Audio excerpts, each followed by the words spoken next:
Phasor bike এই বাইকটি আমাদের কাছে নিয়ে আসে, বাইক থেকে বিকট আওয়াজ করতেছে। আসলে কাস্টমার বুঝতে পারতেছে না কোন জায়গা থেকে বিকট আওয়াজ। দেখেন, এটা কিন্তু চেইন স্পকেট সেট। এই চেইন স্পকেট সেট কিন্তু আপনার দেখেন যে রুলার বলগুলা আছে, বলগুলা নাই। সো এই বলগুলা যদি না থাকে আর স্পকেট চলে যায়, তখন কিন্তু চেইন থেকে আওয়াজ করবে, এই স্বাভাবিক।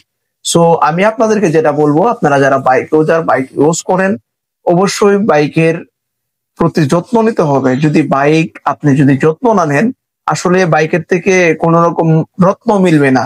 যেমনটা হচ্ছে আপনার সার্ভিস পাবেন না। দেখেন, স্পকেট এবং চেইন, এটা আসলে বাইক যখন আমাদের কাছে নিয়ে আসে, আমি দেখলাম যে চেইন কিন্তু অনেক অনেক গরম হয়ে গেছে। তখন আমি দেখলাম যে চেইনটা আসলে জায়গায় জায়গায় মানে রিফিডের মতো হয়ে গেছে, যে আঁকা বাঁকা।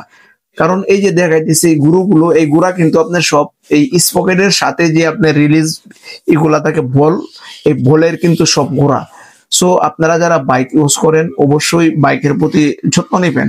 আরেকটা বিষয় হচ্ছে, যদি আপনারা এই অবস্থা এই চেইন দিয়ে বাইক রাইড করেন, বাইকের সমস্যা হবে, বাট আপনার কোনো সমস্যা হবে না। টাকা হইলে কিন্তু আপনি রিপ্লেস করতে পারতেছেন। এখানে এটার সাথে আরেকটা যে প্রবলেম, সেটা হচ্ছে যে আপনার বাইকের যে গিয়ার ফিনিয়াম গুলা থাকে, যখন স্লিপ করে, যখন আপনি গিয়ার দেওয়ার পরে স্লিপ করবে, তখন কিন্তু গ্যারেজ গ্যারেজ আওয়াজ হবে। বাট এখান থেকে যে প্রবলেমটা আপনি বড় ধরনের ফেস করতে পারেন, যে আপনার বাইকের ফিনিয়াম গুলা ফেটে যেতে পারে। বাট যদি ফাইটা যায় ফিনিয়াম গুলা, তখন কিন্তু আপনার একসাথে দুইটা ক্ষতি হচ্ছে। অবশ্যই চেষ্টা করবেন, যদি চেইন স্পকেট চলে যায়, নষ্ট হয়ে যায়, খুব দ্রুত সময় রিপ্লেস করে নেবেন। দেখেন, এটাতে কিন্তু একটা বলও নাই, সব বল কিন্তু পড়ে গেছে। সো সবাই ভালো থাকবেন, সুস্থ থাকবেন।